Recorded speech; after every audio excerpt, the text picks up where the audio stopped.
Chapter 12. And the Lord sent Nathan unto David. And he came unto him, and said unto him, There were 2 men in one city, the one rich, and the other poor. The rich man had exceeding many flocks and herds, but the poor man had nothing save one little ewe lamb, which he had bought and nourished up.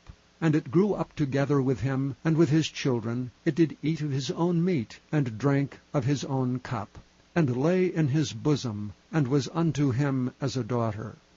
And there came a traveller unto the rich man, and he spared to take of his own flock, and of his own herd, to dress for the wayfaring man that was come unto him, but took the poor man's lamb, and dressed it for the man that was come to him. And David's anger was greatly kindled against the man, and he said to Nathan, As the Lord liveth, the man that hath done this thing shall surely die. And he shall restore the lamb fourfold, because he did this thing, and because he had no pity. And Nathan said to David, Thou art the man. Thus saith the Lord God of Israel, I anointed thee king over Israel, and I delivered thee out of the hand of Saul, and I gave thee thy master's house, and thy master's wives into thy bosom, and gave thee the house of Israel and of Judah.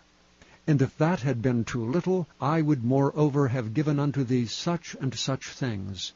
Wherefore hast thou despised the commandment of the Lord, to do evil in his sight? Thou hast killed Uriah the Hittite with a sword, and hast taken his wife to be thy wife, and hast slain him with the sword of the children of Ammon.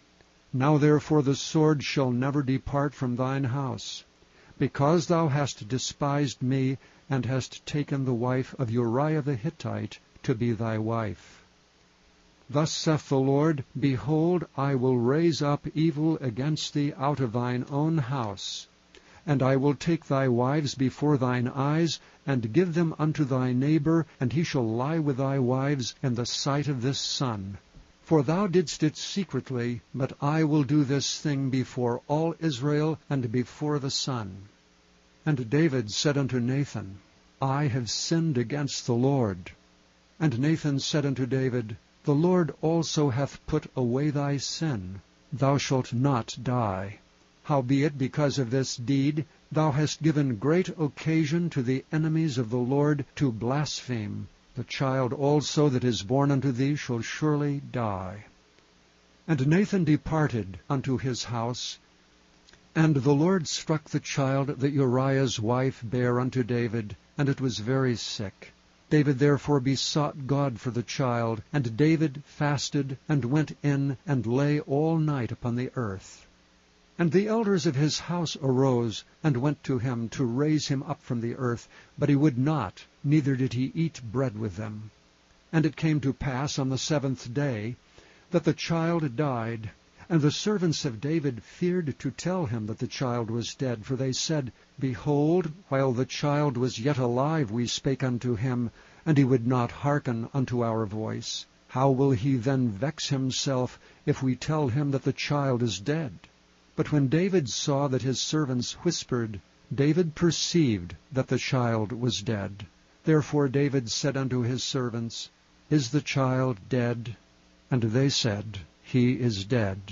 Then David arose from the earth, and washed, and anointed himself, and changed his apparel, and came into the house of the Lord, and worshipped. Then he came to his own house, and when he required, they set bread before him, and he did eat. Then said his servants unto him, What thing is this that thou hast done? Thou didst fast and weep for the child while it was alive, but when the child was dead, thou didst rise and eat bread. And he said, While the child was yet alive, I fasted and wept. For I said, Who can tell whether God will be gracious to me, that the child may live? But now he is dead, wherefore should I fast? Can I bring him back again? I shall go to him, but he shall not return to me. And David comforted Bathsheba his wife, and went in unto her, and lay with her. And she bare a son, and she called his name Solomon. And the Lord loved him. And he sent by the hand of Nathan the prophet, and he called his name Jedidiah because of the Lord. And Joab fought against Rabbah of the children of Ammon, and took the royal city. And Joab sent messengers to David, and said, I have fought against Rabbah, and have taken the city of waters. Now therefore gather the rest of the people together, and encamp against the city, and take it, lest I take the city, and it be called after my name. And David gathered all the people together, and went to Rabbah, and fought against it, and took it. And he took their king's crown from off his head, the weight whereof was a talent of gold with the precious stones, and it was set on David's head. And he brought forth the spoil of the city in great abundance. And he brought forth the people that were therein, and put them under saws, and under harrows of iron, and under axes of iron, and made them pass through the brick kiln. And thus did he unto all the cities of the children of Ammon. So David and all the people returned unto Jerusalem.